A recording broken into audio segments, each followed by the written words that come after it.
Historias de Jack. Empezamos.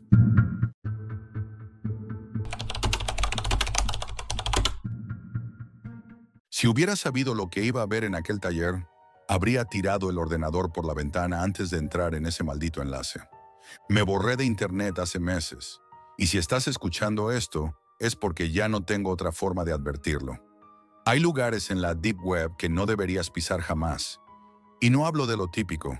No estoy hablando de vídeos violentos, ni de drogas, ni de cosas paranormales. Estoy hablando de coches. Sí, coches. Siempre he sido un fanático del motor, desde niño. Mi padre me enseñó a desmontar piezas, a entender el alma de un coche como si fuera un ser vivo. Ese amor enfermizo por la máquina fue lo que me empujó a buscar cosas diferentes. Algo más allá del tuning comercial o las preparaciones ilegales de circuito. Quería ver hasta dónde se podía forzar un coche antes de que dejara de ser un coche. Así fue como, navegando en un foro oculto, me hablaron de un sitio. No era una web pública, ni siquiera una tienda. Era más bien una leyenda entre coleccionistas y locos del volante. Se llamaba Motor Negro. La describían como una especie de culto clandestino. Un taller escondido en algún lugar de Europa del Este, quizás. Nadie sabía con certeza dónde estaba, pero lo que sí decían todos era esto. Transformaban coches, los convertían en cosas que no deberían existir. Yo me reí, pensé que sería una historia más, hasta que alguien me mandó un enlace .onion. Y un aviso, no entres si no estás dispuesto a dejar algo de ti dentro. La curiosidad pudo conmigo. El sitio era lo más minimalista que he visto jamás. Fondo negro, texto gris, sin imágenes, sin ruido. Solo una frase. Transformamos tu vehículo más allá de lo permitido. Contacta solo si no tienes miedo de conducir algo que no debería existir. Había un formulario. Te pedían un correo cifrado, una descripción de tu coche y una prueba de que no ibas a hablar con nadie. Esa prueba era un vídeo. Tenías que grabarte diciendo una frase concreta con una vela encendida detrás y mostrar tu carnet de identidad. Me estremecí. Aún así, lo hice. Al día siguiente recibí una respuesta. El remitente se hacía llamar El Herrero. Su mensaje era frío, mecánico, casi como si lo hubiera escrito una IA antigua. Tu solicitud ha sido aceptada. Envía ubicación para recogida. Solo se admite pago con algo más valioso que el dinero. Le respondí. Le di la dirección de un almacén abandonado donde guardaba mi coche de proyecto. Un Honda Civic del 99, oxidado por fuera, pero con el motor limpio y cuidado como un bebé. 2 días después, a las 4 de la mañana, recibí una notificación. Una cámara que tenía en el almacén detectó movimiento. Me conecté. Lo vi. Una furgoneta negra sin matrícula. 3 personas con buzos oscuros y máscaras se bajaron. Cargaron el coche como si fuera un cadáver y se lo llevaron en silencio. No usaron herramientas. Lo empujaron entre los 3. No dijeron una sola palabra. Uno de ellos se giró hacia la cámara, se acercó y la tapó con algo. Corte total de señal. Minutos después recibí un mensaje. El proceso ha comenzado, no preguntes, no llames, solo espera. Y eso hice. Esperé. Cada día se sentía como un mes. El primer correo llegó a las 48 horas. Solo una imagen, una mesa metálica, oxidada, con lo que parecía una caja de dirección abierta. Pero no era de mi coche. No reconocía las piezas. Parecían construidas a mano, o peor, injertadas.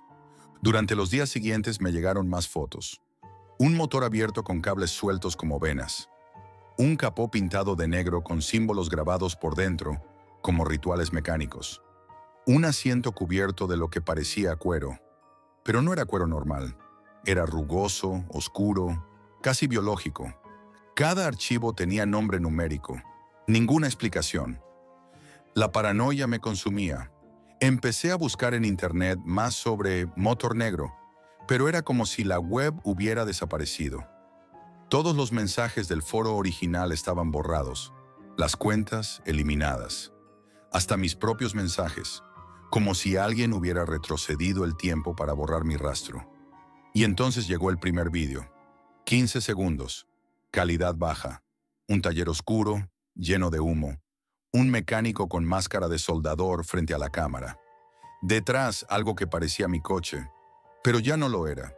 Había cambiado, era más largo, el morro más bajo, como si el chasis hubiera sido reconfigurado. Las ruedas parecían girar sin estar conectadas a nada visible. El color era negro opaco, como el de un animal muerto en la carretera. Y luego el sonido. No era un motor, era algo que respiraba. Se cortó. Intenté escribirles, preguntar, pero ya no podía. El correo de El Herrero estaba inactivo. Rebotaba. El enlace .onion había desaparecido. Estaba completamente aislado. Pasaron 3 días más. Luego una noche me desperté con un ruido. Un motor encendido frente a mi casa. Me levanté, miré por la ventana. Ahí estaba, mi coche, solo, aparcado, quieto, humeante. Bajé. No había nadie cerca, ni huellas, ni sonidos, solo él. Me acerqué. El aire olía a aceite quemado y algo más, a carne metálica. No sé explicarlo. Lo rodeé.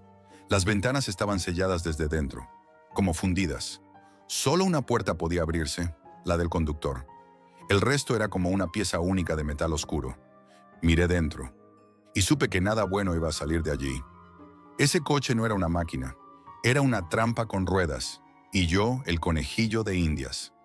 Allí estaba, frente a mi casa, mi coche, o al menos lo que quedaba de él. El chasis era el mismo, pero todo lo demás había cambiado. Las líneas de la carrocería ya no eran simétricas. La pintura negra no reflejaba nada, como si absorbiera la luz.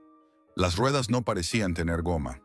Parecían estar hechas de algún compuesto rugoso, como piedra quemada. Y lo peor, el interior.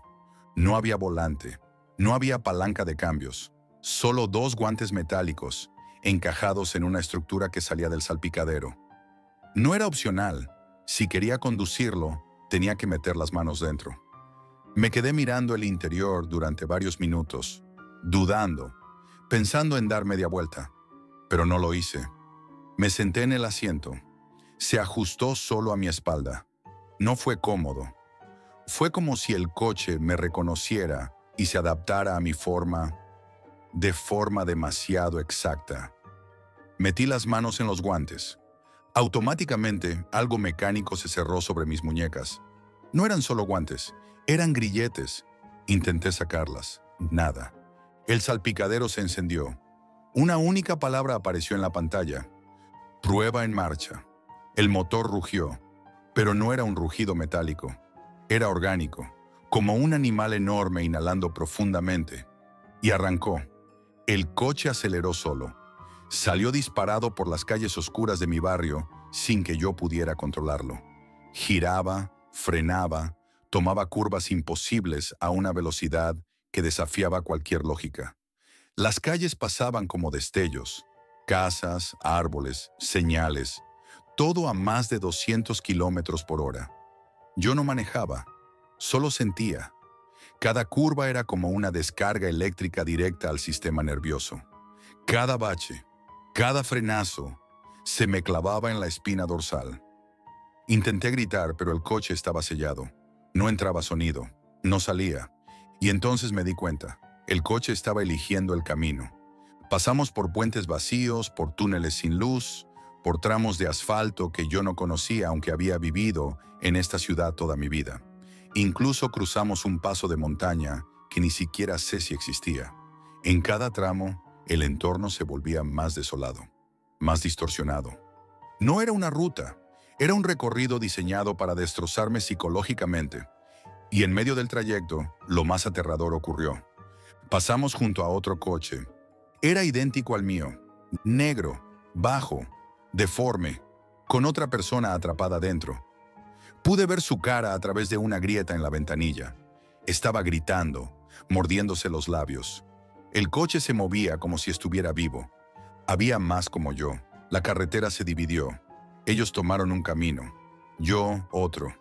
Después de lo que parecieron horas, Llegamos a un lugar sin nombre, un descampado abierto, rodeado de árboles secos, con postes eléctricos caídos y señales oxidadas. El coche frenó bruscamente. Las correas se soltaron. Mis muñecas estaban ensangrentadas, la piel quemada por el calor de los guantes metálicos. Me caí del asiento. Rodé por el suelo. No podía respirar. El coche en silencio se alejó. No volvió a arrancar ruidosamente. Se deslizó como si flotara. Sin luces, sin sonido. Se fundió con la oscuridad del bosque. Y yo me quedé allí, solo, tiritando. Volví a casa como un zombi. No me acuerdo cómo. Caminé kilómetros. Tenía los dedos agarrotados, como si aún llevara los guantes puestos. No comí, no dormí, solo esperaba. 2 días después recibí un mensaje desde una dirección anónima. El test ha concluido, tu papel ha terminado, el vehículo ya tiene nuevo dueño. Eso fue todo, sin explicación, sin rastro. El correo desapareció en cuanto lo leí. Intenté denunciarlo. Fui a la policía, con grabaciones, con las imágenes de las piezas, con la matrícula antigua de mi coche. No me creyeron. Y lo que es peor, los archivos desaparecieron. Mis carpetas estaban vacías, mi historial de navegación borrado. Hasta las grabaciones del almacén estaban dañadas.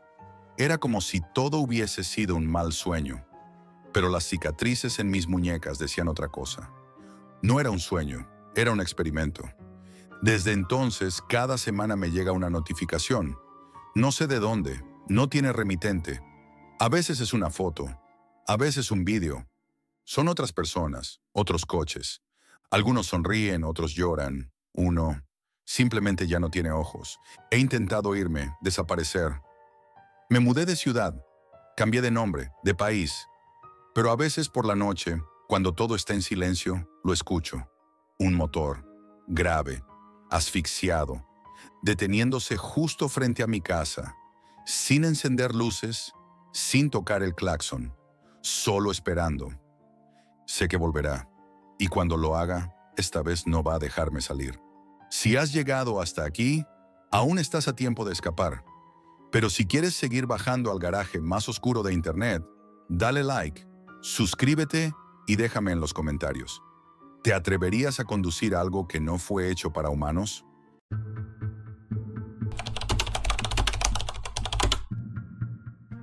Nunca creí en las leyendas de la Deep Web.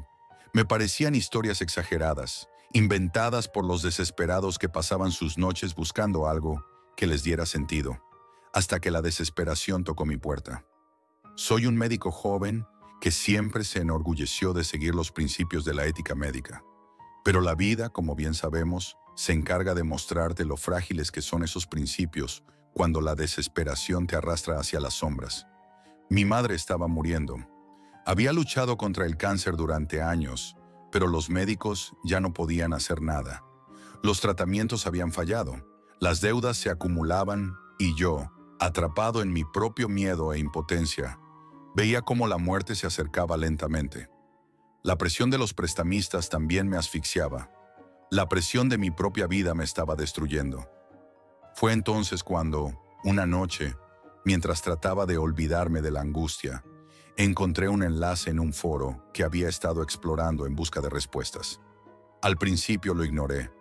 Decía algo como, soluciones rápidas para quienes están dispuestos a pagar el precio.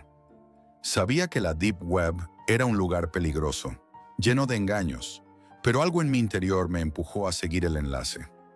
Lo que descubrí en ese oscuro rincón de Internet me heló la sangre. Había un mercado que no solo comercializaba órganos humanos, sino algo mucho más aterrador, las almas. ¿Te gustaría salvar a tu madre?, decía un mensaje. Aquí encontrarás lo que buscas, pero ten cuidado, todo tiene un precio. Al principio pensé que era una estafa, una broma macabra, pero la idea comenzó a rondar en mi cabeza. ¿Qué perdería? ¿Qué tan lejos estaba dispuesto a llegar por salvarla? La primera vez que contacté con ellos fue a través de un mensaje encriptado que recibí después de hacer clic en ese enlace. Era directo, frío y profesional. Jack, sabemos lo que buscas. Podemos ofrecerte lo que deseas. Solo debes estar dispuesto a dar el siguiente paso. Mi corazón latía con fuerza mientras leía esas palabras, pero no podía detenerme. El deseo de salvar a mi madre, de escapar de esa horrible realidad, me empujaba hacia adelante. La transacción inicial fue relativamente simple. Una máquina, un dispositivo avanzado que, según ellos, tenía la capacidad de transferir almas, de transferir lo que uno deseara. Al principio pensaba que era solo un aparato extraño, un truco para robar dinero, pero la primera vez que lo utilicé, todo cambió. Cuando vi cómo el cuerpo de un hombre moribundo comenzó a transformarse en algo diferente, algo oscuro, supe que no había vuelta atrás. Los compradores aparecieron de la nada. Algunos con rostros distorsionados por el miedo, otros completamente anónimos. Eran individuos que pagaban sumas escandalosas por lo que yo ofrecía: vidas, almas, recuerdos. En la red, las almas no eran solo lo que formaba la esencia de las personas, eran mercancía. Y el dinero que ofrecían era suficiente para que alguien como yo, alguien atrapado entre la desesperación y el deseo de sobrevivir, cediera. Un día me ofrecieron una operación especialmente macabra. Un hombre joven, desahuciado de todos los recursos médicos, en busca de una última oportunidad. Según los compradores, su alma ya estaba comprometida, pero me pidieron algo más. Algo que, hasta ese momento, no había considerado. Necesitaban un completo intercambio, no solo órganos, sino una esencia. No pude negarme. La tentación del dinero fácil, de escapar de mis deudas, era demasiado grande. La operación fue un éxito, pero el hombre, el paciente, no fue el mismo después. Su cuerpo permaneció allí, inerte, pero algo estaba fuera de lugar. La piel fría, los ojos vacíos, la respiración irregular. Pensé que había fallado, que había hecho algo mal, pero no fue hasta esa noche que comprendí la magnitud de lo que había hecho. Estaba solo en mi departamento, mirando mi computadora cuando, de repente, una luz roja parpadeó en la pantalla. Era un mensaje: estamos observando. Este es solo el comienzo. No entendí en ese momento, pero la siguiente mañana me encontré con algo que nunca olvidaría. El hombre que había operado, ya muerto, estaba en el pasillo de mi departamento, parado allí como si nada hubiera pasado. Su rostro era un vacío. No era el hombre que había sido, sino una sombra, una cáscara de lo que alguna vez fue. Miró hacia mí y con una voz rasposa y distorsionada, susurró: ¿Estás listo, Jack? Aterrorizado corrí hacia la puerta, pero cuando la abrí, no había nada, solo una oscuridad que parecía tragarme. Esa noche, las sombras comenzaron a moverse en mi habitación. La computadora seguía encendida, zumbando, esperando algo. Lo peor fue cuando empecé a ver las sombras en los rincones de las paredes. No eran sombras normales, eran formas que se estiraban y encogían, como si fueran más que sombras. Eran almas atrapadas, el eco de lo que había comenzado a vender. Comencé a recibir más mensajes, más ofertas, cada vez más atractivas, pero más oscuras. Me pedían más, no solo órganos, no solo partes de cuerpos, sino esencias, almas. Aquello que me ofrecían a cambio era más dinero del que jamás imaginé. Pero cada vez que aceptaba una transacción, sentía una presión en mi pecho, como si algo me estuviera observando desde las sombras, algo que no era humano. Las cosas empeoraron cuando me encontré con una mujer terminal, cuyo rostro me resultaba extrañamente familiar. Al principio, pensé que era solo una coincidencia, pero algo en su mirada me heló por completo. No había esperanza en sus ojos, solo una tristeza insondable. Antes de sedarla, susurró algo que no pude entender completamente. Todo tiene un precio, Jack. Sus palabras me persiguieron, pero no podía detenerme. Ya estaba demasiado involucrado. Esa noche, la oferta más aterradora llegó. Un comprador anónimo estaba dispuesto a pagar más de lo que podía soñar por el cuerpo de esa mujer, cuyo alma ya había sido sellada. Pero algo dentro de mí se reveló. Había algo maligno en esa oferta. Algo que iba más allá de la simple transacción. Desesperado intenté retirarme, pero ya no pude. El mercado no te deja ir tan fácilmente. Al principio, las sombras solo me acechaban en mis sueños, pero luego empezaron a manifestarse en mi vida cotidiana. El aire se volvió espeso, como si la oscuridad misma me estuviera consumiendo poco a poco.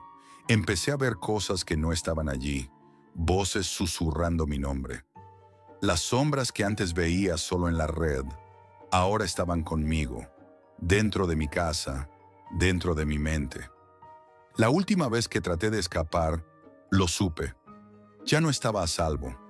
La máquina que me habían dado, esa extraña y antigua herramienta de comercio, comenzó a encenderse sola.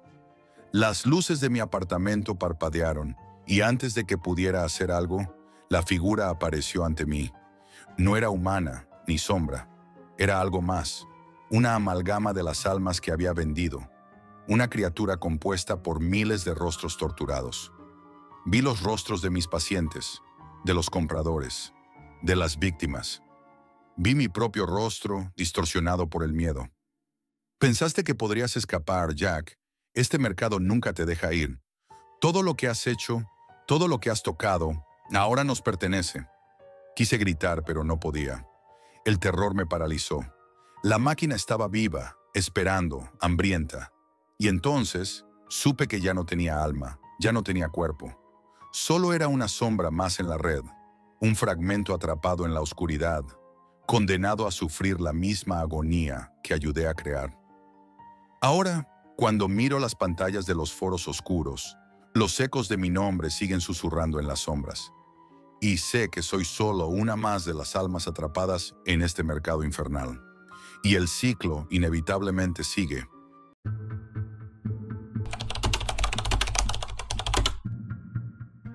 Hay cosas en Internet que no están hechas para ser vistas. Pero lo peor no es verlas, es que te vean a ti. Esto que voy a contar no lo he compartido con nadie, salvo con Tomás, mi mejor amigo. Y ni siquiera él quiere volver a hablar del tema. Todo comenzó una noche de sábado cualquiera. Vivíamos en un piso pequeño en las afueras de Valencia. Éramos estudiantes de informática. Y como muchos, nos sentíamos más cómodos navegando en la red que saliendo de fiesta. Esa noche Tomás llegó con una emoción rara en los ojos. Tenía algo entre manos, y eso me llamó la atención desde el principio. Jack, tienes que ver esto. Esto no es como los sitios oscuros que conocemos. Esto es otro nivel. Se sentó frente a mí, con la pantalla de su portátil abierta y un par de pestañas anónimas de Tor. En uno de los chats privados de un canal de Discord muy cerrado, había encontrado algo llamado The Pale Zone. Me explicó que no era una web común, ni siquiera un foro con enlaces .onion, sino una especie de subnivel de la Deep Web, tan profundo que pocos habían llegado allí. Dicen que ahí se reúnen grupos que no existen, tribus aisladas que no quieren contacto con el mundo y que sus miembros vigilan a los que entran, dijo bajando la voz. Mi curiosidad superó cualquier advertencia interna. ¿Y cómo accedemos? No es fácil. Necesitamos este navegador modificado que conseguí. No funciona en Tor normal. Es especial. Me mostró el enlace. Una cadena larga de números. Nada que pudiera reconocer como URL. Nos conectamos usando el portátil de Tomás y la distribución Tails para mayor anonimato. La página tardó un rato en cargar y cuando lo hizo, me impactó lo minimalista que era. Fondo negro, letras blancas en una tipografía simple, sin imágenes, sin vídeos incrustados, solo texto. En la parte superior, un título que parecía una advertencia. Tribus invisibles, documentación encontrada. Debajo, cientos de archivos organizados en carpetas, con nombres como zonas rojas, comunicación, contactos y registros. Abrimos la carpeta Zonas Rojas. Allí vimos un documento que llamó nuestra atención. Tucaré, zona roja, hostiles al contacto. Era un informe con un formato casi profesional, firmado por un investigador brasileño que supuestamente había estado en la selva amazónica en 2019. Según él, esa tribu no aparecía en ningún registro oficial. Se describía como un grupo aislado que evitaba cualquier contacto, con patrones culturales y biológicos que parecían casi imposibles. Lo que más nos desconcertó fueron las descripciones físicas: cráneos alargados, dientes limados en punta, marcas en la piel que formaban símbolos repetitivos y desconocidos, y un lenguaje basado en sonidos guturales organizados con una estructura rítmica, como si fuese un código. El informe hablaba de un comportamiento agresivo hacia los forasteros, pero también de una inteligencia y organización que no encajaban con la idea típica de tribu aislada. En el último párrafo, una advertencia clara: no quieren ser encontrados. Si alguien ve esto, no los busquéis. No están aislados, están ocultos, por elección. Sentí un escalofrío. Tomás, sin pensarlo 2 veces, dijo: tenemos que ver el vídeo. El archivo pesaba más de 3 gigabytes. Mientras se descargaba, aprovechamos para leer otros documentos en la misma carpeta. Había relatos, testimonios, mapas hechos a mano y grabaciones de audio en idiomas desconocidos. Al rato el vídeo terminó de descargarse. Lo abrimos en un reproductor que soportaba la alta definición y la visión nocturna. Era una grabación hecha con una cámara infrarroja, probablemente una GoPro o algo similar, montada en el pecho de un explorador. Se oían pisadas sobre hojas secas, susurros en portugués y ruido estático constante. El explorador avanzaba por la selva, respirando con dificultad, mirando de vez en cuando el mapa digital que llevaba en la muñeca. Llegó a un claro. La cámara se paró unos segundos, y de repente algo cruzó rápidamente frente al objetivo. No era un animal, era una figura humana, delgada, completamente desnuda, con la cabeza vendada y la piel cubierta de esos símbolos que habíamos leído en el informe. No corría, caminaba lentamente, con una postura extraña, sin mirar alrededor. Su paso era firme y directo hacia la cámara. Mi corazón se aceleró al ver eso. Tomás estaba pálido. Entonces, la grabación se cortó, no como un fallo, sino que la pantalla se volvió negra y apareció un mensaje escrito en letras blancas. Ahora sabes, ahora te ven. Un silencio pesado se instaló entre nosotros. Tomás intentó bromear, pero no sonaba convincente. ¿Ves? Te dije que esto era otro nivel. No es broma. Yo cerré el portátil sin decir nada. Sentía que habíamos cruzado una línea que no debíamos. Esa noche no conseguimos dormir. Cada sonido fuera de la ventana nos hacía mirar hacia la calle. Vivíamos en un 3er piso, pero esa sensación de ser observados era insoportable. Algo cambió en el ambiente. En las siguientes horas, no recibí ni un mensaje, ni una llamada, ni un solo aviso. Era como si algo estuviera esperando que lo ignorásemos. Después de aquella noche, nada volvió a ser igual. Tomás parecía haber cambiado. Ya no era el chico bromista y relajado con quien compartía tantas horas frente al ordenador. Sus ojos tenían un brillo extraño, como si viera algo que nadie más podía percibir. Hablaba menos y cuando lo hacía, sus palabras eran cortas y a veces incoherentes. Sentí que estaba luchando contra algo que no podía explicar. Una tarde, mientras yo estaba en clase, recibí un mensaje suyo en un chat privado que compartíamos desde hacía años. Pero no era un mensaje común, solo había una imagen adjunta. Al abrirla, me quedé helado.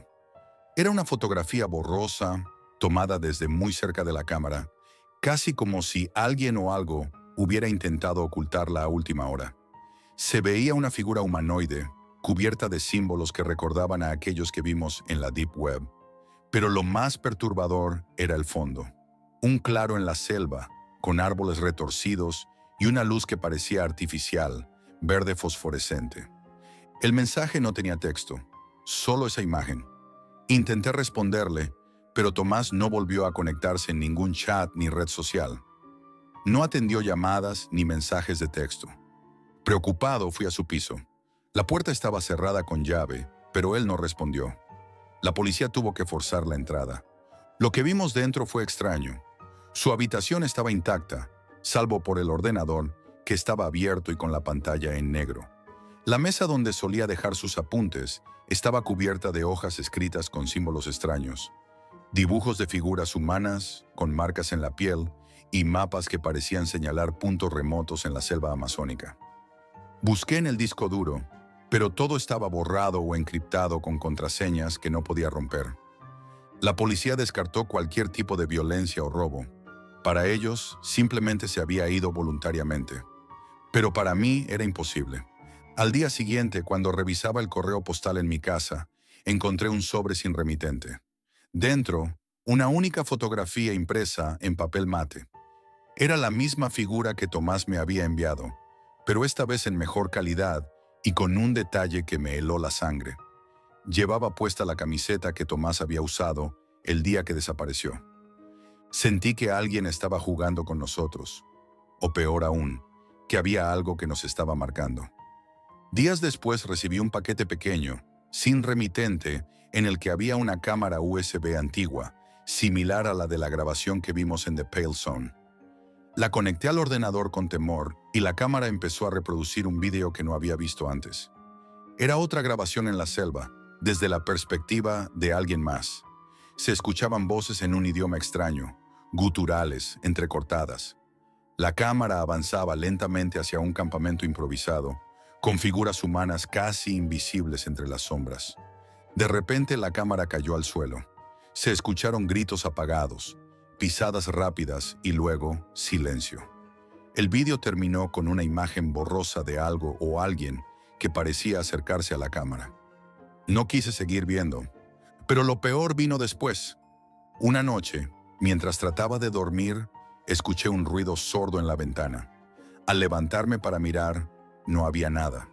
Solo un pequeño símbolo, dibujado con lo que parecía tinta negra, en el marco de la ventana. El mismo símbolo repetitivo que habíamos visto en la piel de esa tribu. Me di cuenta de que no podía huir. Me estaban encontrando. Volví a intentar buscar el enlace original a The Pale Zone en mis navegadores, en todos los chats, foros y discos duros. Nada. Como si nunca hubiera existido. Pero lo que no podía borrar era la sensación de que algo o alguien vigilaba cada uno de mis movimientos. Y un día, recibí un mensaje anónimo en una cuenta vieja de correo que ya no usaba. Solo una línea, escrita en un código que después de muchas horas logré descifrar. Decía, no estamos tan lejos como crees. Ellos vienen. Nosotros somos la puerta. Desde entonces apagué todos mis dispositivos, cambié de ciudad y corté todo contacto con las redes y con el mundo digital. Pero sé que no importa dónde esté, ellos siguen ahí, al acecho, esperando que alguien más entre en su mundo. Y si alguna vez encuentras un enlace extraño, sin explicación, que te promete descubrir lo invisible, no lo abras. Porque al hacerlo, no solo ves algo que no deberías, te conviertes en parte de ello.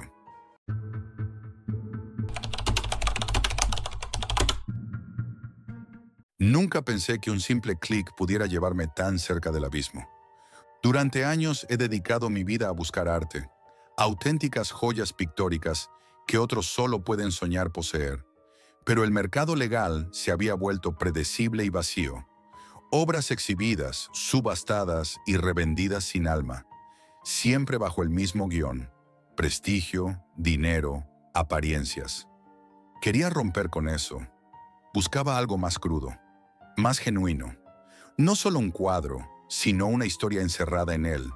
Un misterio que nadie pudiera contar. Un secreto oscuro y verdadero. Así fue como mis pasos me llevaron, casi sin darme cuenta, a los rincones más oscuros de Internet. La Deep Web. Entrar en ese mundo no fue cuestión de un par de clics. La Deep Web no es un sitio, es un laberinto. Foros ocultos tras muros digitales, accesibles solo a quien puede demostrar su seriedad, su experiencia o su temeridad.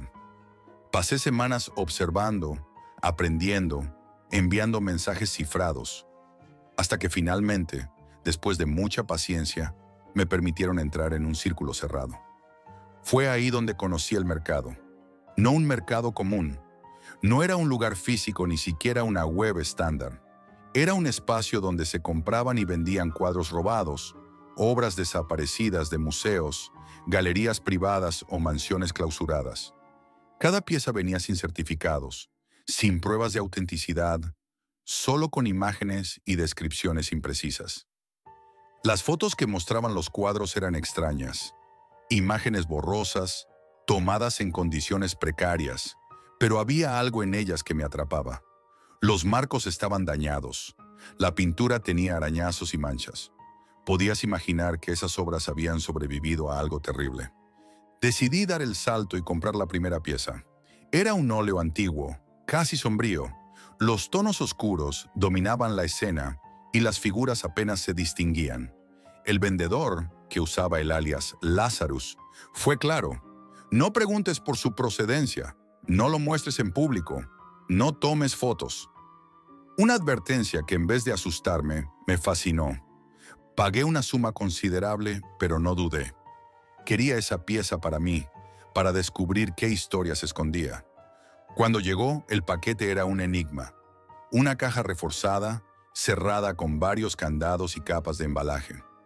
Al abrirla, no solo encontré el cuadro, sino compartimentos secretos con objetos que parecían inconexos.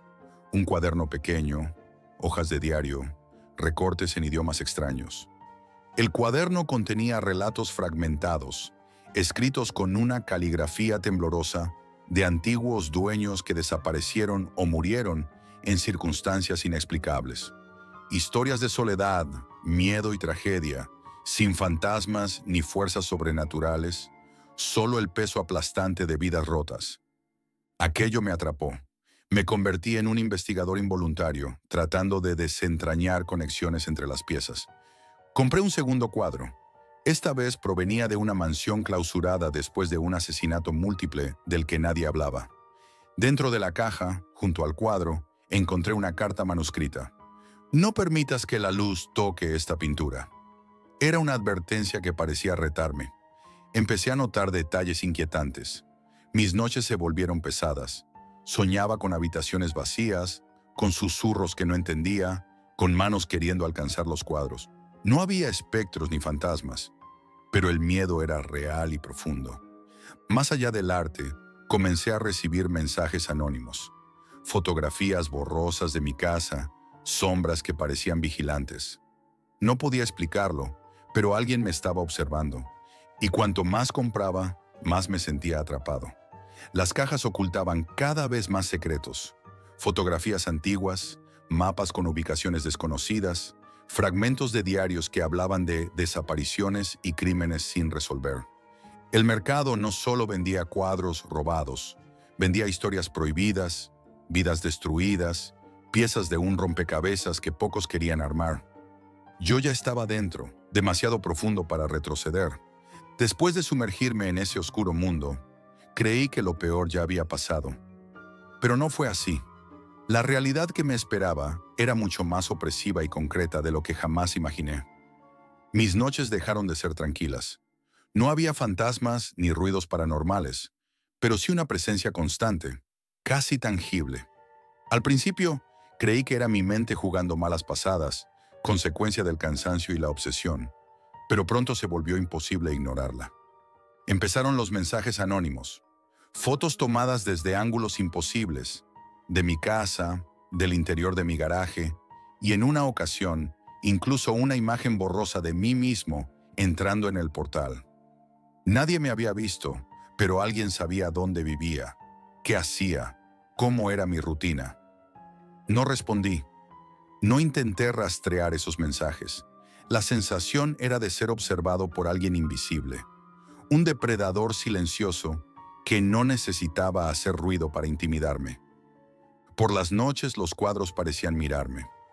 No en un sentido literal, pero había algo en sus manchas, en las sombras que proyectaban, que parecía seguirme por la habitación. En ocasiones sentía que al cambiar de posición las pinturas, pequeñas marcas nuevas aparecían, como rasguños casi imperceptibles en los marcos, o manchas que no había visto antes. Una madrugada, mientras revisaba uno de los cuadernos que venían con los cuadros, escuché golpes suaves en la ventana del salón.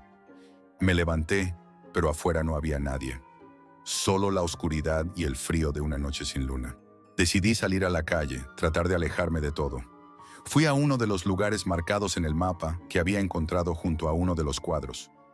una vieja casona abandonada en las afueras de la ciudad. Cuando llegué, la escena era desoladora. La casa estaba tapiada, con grafitis que parecían advertencias.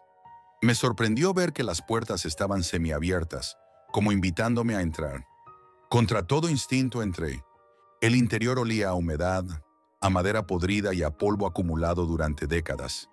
Había restos de marcos destrozados, vidrios rotos y fotografías antiguas pegadas en las paredes, algunas arrancadas a medias. Encontré listas manuscritas con nombres, fechas y anotaciones como no volver, no hablar, ellos vienen. Sentí un frío que no venía del aire. Algo en ese lugar me dejó la certeza de que muchas de esas piezas robadas no solo eran arte, sino trozos de vidas marcadas por la tragedia, la desaparición y el miedo. De regreso en casa, los mensajes aumentaron. No solo imágenes, sino amenazas veladas. Te estamos viendo. No sigas. El mercado no olvida. No entendía a quién ni por qué me acosaba, pero el mensaje era claro, estaba en peligro. Intenté desconectar, borrar todo rastro de mis compras, pero cada cuadro, cada paquete, parecía contener secretos imposibles de ignorar. En uno de los compartimentos de la última caja, encontré un pequeño diario. Estaba escrito por alguien que se describía como un ex comprador del mercado, que terminó desapareciendo sin dejar rastro. Su última entrada era un aviso. No abras la última puerta, no mires detrás del lienzo. El último cuadro que recibí era una pintura grotesca, con colores sucios y trazos caóticos. Nadie lo quería, y por eso me lo vendieron barato. Pero con él llegó un mensaje claro. Has abierto la puerta, ahora es tu turno. Desde entonces mi vida se volvió una pesadilla sin escapes. En casa, los objetos se movían de lugar. Notaba sombras en los rincones, y mis sueños se llenaban de rostros desesperados, de manos queriendo alcanzarme a través de la oscuridad. Busqué ayuda, pero nadie quiso creerme. La policía descartó las amenazas como bromas, y mis amigos pensaron que estaba exagerando o que era producto del estrés. Estaba solo. Entendí que el mercado no solo robaba arte, robaba algo mucho más profundo. Vidas, tranquilidad, libertad. Yo ya no era solo un comprador. Era parte de ese juego oscuro y peligroso. Y la única salida parecía alejarme cada vez más del mundo real, adentrándome en un laberinto del que no sabía si podría salir. El abismo estaba frente a mí. Nunca pensé que un simple clic pudiera llevarme tan cerca del borde.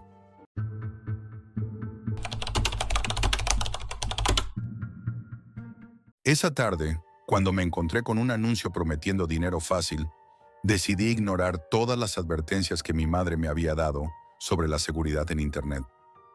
No todo lo que brilla es oro, me decía a menudo, pero como suele ocurrir con los jóvenes, creí que a mí nunca me pasaría nada. Era una tarde común, sin mucho que hacer. El sol ya se estaba poniendo, tiñendo de rojo las paredes de mi habitación.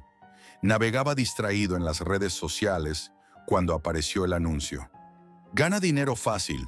Solo responde unas preguntas y recibe tu recompensa. La propuesta era tentadora, sobre todo porque estaba luchando con varias deudas y no veía salida. La situación financiera me estaba ahogando y esa oferta parecía ser la respuesta a mis problemas. Hice clic sin pensarlo mucho. Un formulario apareció en la pantalla. Nombre, dirección, correo electrónico. Hasta ahí parecía normal. Luego comenzaron las preguntas raras. ¿Cuál es tu tipo de sangre? ¿Tienes alguna enfermedad? ¿Algún antecedente médico importante? Pero no me preocupé. Pensé que era solo una formalidad para validar mi salud. Lo que me desconcertó un poco fue la siguiente solicitud. Por favor, sube una fotografía reciente. La curiosidad me llevó a aceptarlo. ¿Qué daño podía hacer enviar una foto? Sentí una ligera incomodidad al enviar la imagen, pero la posibilidad de ganar algo de dinero me tranquilizó. En ese momento, no sabía que acababa de poner en marcha algo mucho más grande y mucho más oscuro de lo que imaginaba. Cuando terminé, el sitio agradeció mi participación y prometió que el pago se realizaría pronto. Pensé que todo había terminado, Pero no fue así. Esa noche, después de una cena tranquila, me acosté temprano. El cansancio me envolvía, pero antes de quedarme dormido, mi teléfono vibró. Era un correo. Tu solicitud ha sido procesada. El pago se realizará en 24 horas. Sonreí sin saber que había caído en una trampa mortal. De alguna manera, el hecho de recibir ese mensaje me relajó. Finalmente, el dinero llegaría. La sensación de alivio duró poco. La mañana siguiente desperté con una extraña sensación. Mi cuerpo, como si estuviera rodeado por una niebla densa, se sentía pesado. No era el tipo de cansancio habitual. Algo estaba mal. Los pensamientos sobre el correo del día anterior me rondaron la mente. Decidí hacer una revisión rápida de mi cuenta bancaria para ver si el dinero ya había llegado. Y ahí estaba, un ingreso tan grande que me dejó sin aliento. Pensé que todo esto podría ser un sueño, pero la realidad era mucho más inquietante. A partir de ahí, las cosas comenzaron a ponerse raras. Primero, comencé a recibir mensajes extraños de desconocidos en varias plataformas. Al principio no les di importancia. ¿Estás listo para el siguiente paso?, decía uno. Recuerda, ya has dado el primer paso, no hay vuelta atrás. Otro mensaje me decía. Pensé que era solo parte de alguna campaña publicitaria, pero las cosas se intensificaron. Al siguiente día, mientras revisaba mi correo, noté que un nuevo mensaje había llegado. ¿Te has sentido bien?, preguntaba. Inmediatamente sentí una presión en el pecho. Pensé que estaba empezando a volverse paranoico. Pero entonces ocurrió algo que me heló la sangre.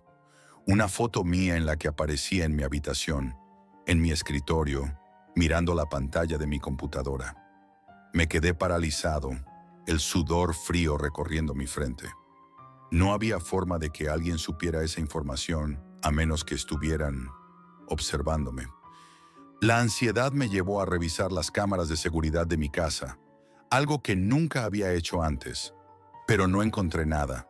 Sin embargo, la sensación de estar siendo observado se volvió más fuerte. Todo a mi alrededor comenzó a sentirse como una trampa, como si el suelo debajo de mis pies fuera a ceder en cualquier momento. Esa misma noche, un mensaje aún más perturbador llegó a mi teléfono. Ahora es momento de pagar. No entendía nada. ¿Pagar qué? ¿A quién? Sentí que algo me estaba persiguiendo, algo invisible, y no sabía cómo detenerlo. Mi estómago se revolvía con cada notificación, cada mensaje, cada sonido que provenía de mi teléfono. Al día siguiente, sentí la necesidad urgente de salir de casa, de escapar, aunque solo fuera por un momento. Necesitaba despejar mi mente.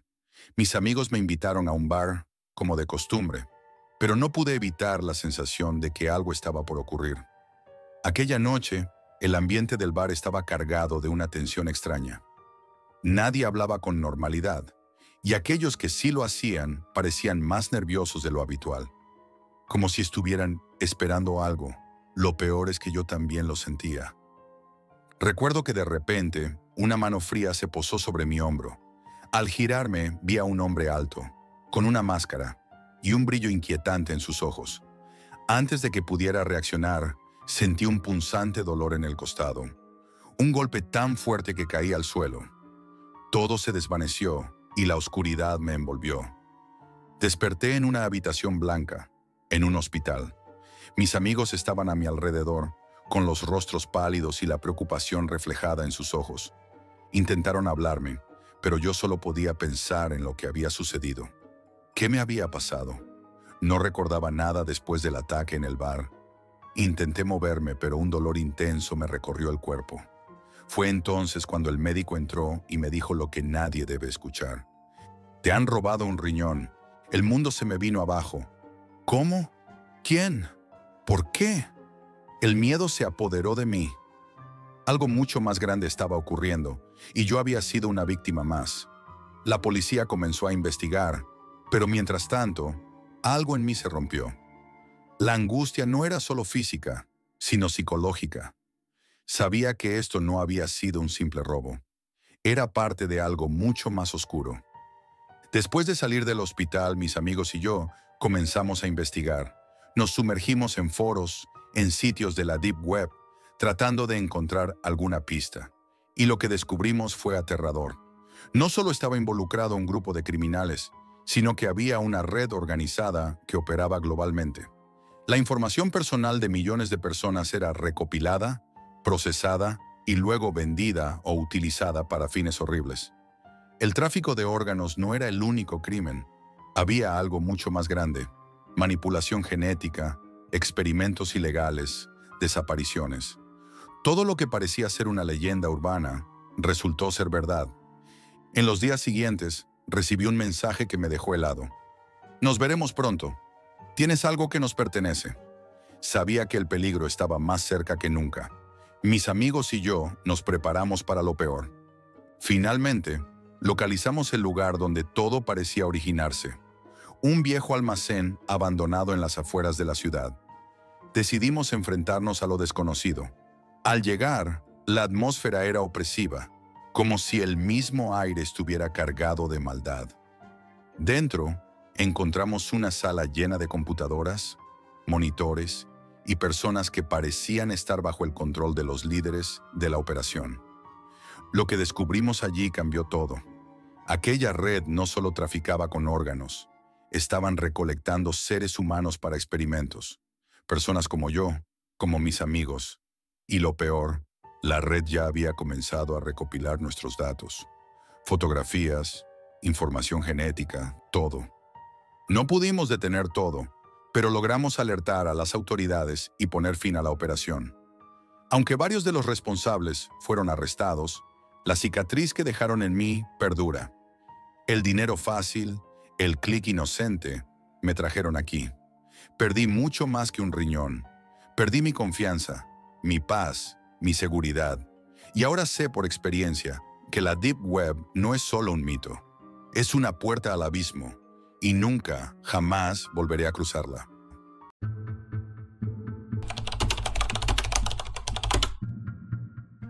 No recuerdo el primer día que me sumergí en la Deep Web, ni por qué decidí entrar. El tiempo en ese lugar tiene una forma extraña de disolverse, como si cada momento estuviera atrapado entre capas de oscuridad y secretos ocultos. Sin embargo, lo que sí sé es que esa decisión cambió mi vida para siempre, y no para bien. La Deep Web, con su promesa de anonimato, parecía el lugar perfecto para alguien como yo. Un experto en hackeo, curioso y siempre en busca de lo prohibido. Pero pronto descubrí que algunos secretos no deberían ser desenterrados. Durante semanas me sumergí más y más en ese mundo subterráneo, casi como si estuviera atrapado en una red invisible que me absorbía sin que yo pudiera evitarlo. Descubrí mercados ocultos, foros llenos de personas buscando cosas que jamás imaginé que existían, pero nada de eso me sorprendió.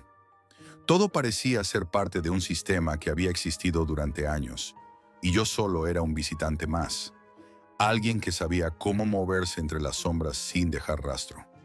Pero entonces, una noche, algo cambió. Mientras revisaba un foro en busca de algún trabajo interesante, encontré un mensaje privado. Era breve y críptico. ¿Estás listo para ver lo que realmente se oculta aquí? Lo ignoré al principio. Pensé que era solo otro intento de atraerme a un nuevo mercado o una estafa cualquiera. Pero había algo en ese mensaje que me inquietó. La forma en que estaba escrito, la urgencia sutil, el hecho de que no venía de ningún usuario conocido, todo me empujaba a abrirlo. Así que lo hice. El archivo que descargué era pequeño, menos de 1 megabyte. Pero al abrirlo, lo que vi me dejó sin aliento. Era una lista de nombres, muchos de ellos desconocidos, pero entre ellos, de alguna forma, aparecía el mío. No solo mi nombre, también mi dirección, mi número de teléfono e incluso una foto antigua de mí mismo, tomada en una fiesta que ni siquiera recordaba haber asistido. Estaba perfectamente editada, como si alguien hubiera estado observándome durante años, recogiendo cada fragmento de mi vida. En ese momento, una oleada de pánico se apoderó de mí, pero algo aún más perturbador comenzó a suceder. La pantalla de mi computadora empezó a parpadear y las imágenes de la lista comenzaron a moverse. Al principio, pensé que era un error, una especie de glitch. pero pronto me di cuenta de que no lo era. Los rostros de las personas en la lista comenzaban a sonreír lentamente, como si estuvieran vivos, mirando hacia mí. Intenté cerrar el archivo, pero la computadora no respondía. Me levanté con el pulso acelerado, mirando desesperadamente a mi alrededor. Era como si algo estuviera observándome desde las sombras. Decidí apagar la computadora de golpe, pero la pantalla no se apagaba. Un mensaje apareció en rojo, escrito con una fuente extraña y anticuada. No puedes borrar lo que ya ha sido olvidado. La frase me heló por completo. Lo que sea que estuviera sucediendo, no se trataba solo de un error informático. Era algo mucho más oscuro, algo que no podía comprender. La sensación de estar siendo observado aumentaba cada segundo. Los ruidos en la casa, que antes me parecían normales, se intensificaron. Los crujidos del suelo, las puertas que se cerraban solas, incluso el leve susurro de una respiración, como si hubiera alguien más en la habitación conmigo. En ese preciso momento, la conexión a Internet se cortó por completo. Mi laptop, que aún permanecía encendida, mostró una pantalla en negro y luego una imagen. La misma imagen del archivo, pero esta vez en 3D, como si estuviera viéndola en la vida real, como si las personas de la foto estuvieran frente a mí. El pánico se apoderó de mí. No sabía qué hacer. Intenté desconectar el cable de la laptop, pero no pude. Todo parecía congelado. La figura que había estado observando a través de la pantalla ahora se proyectaba en la pared, más grande, distorsionada, con ojos vacíos que me miraban fijamente. Entonces, de la nada, mi teléfono sonó. Al principio, pensé que era una llamada equivocada, o tal vez una notificación cualquiera, pero cuando vi el número en la pantalla, mi sangre se heló. Era el mismo número de teléfono que aparecía en el archivo. Decidí no contestar, pero el teléfono siguió sonando una y otra vez, como si el mundo mismo estuviera insistiendo en que escuchara lo que tenía que decir. Al final, la presión fue demasiada. Contesté. «Jack, ¿me recuerdas?» La voz era baja, casi un susurro, y aunque parecía humana, algo en ella no lo era. Era como si estuviera distorsionada, como si fuera una grabación, pero con una calidad tan perfecta que no podía distinguir si era real o no. «¿Me recuerdas?», Zrenia repitió. El tiempo pareció detenerse. No supe qué responder. ¿Cómo podría recordar a alguien que no sabía quién era? Y luego, la voz me dijo algo que nunca olvidaré. «Todo lo que has visto hasta ahora, todo lo que has aprendido, ya lo sabías. Solo tenías que recordar». Antes de que pudiera reaccionar, la llamada se cortó. Lo que sentí en ese instante no fue solo miedo, sino algo mucho más profundo: desesperación. Mi mente empezó a resquebrajarse. Algo dentro de mí comenzaba a ceder.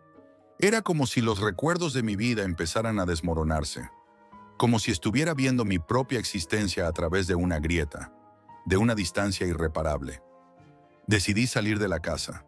Necesitaba aire, necesitaba alejarme de esa maldita computadora y de todo lo que había comenzado a desmoronarse.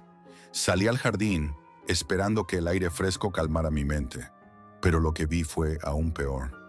Las luces del vecindario parpadearon, y la figura que había visto en la pantalla apareció de nuevo, esta vez a lo lejos, entre los árboles.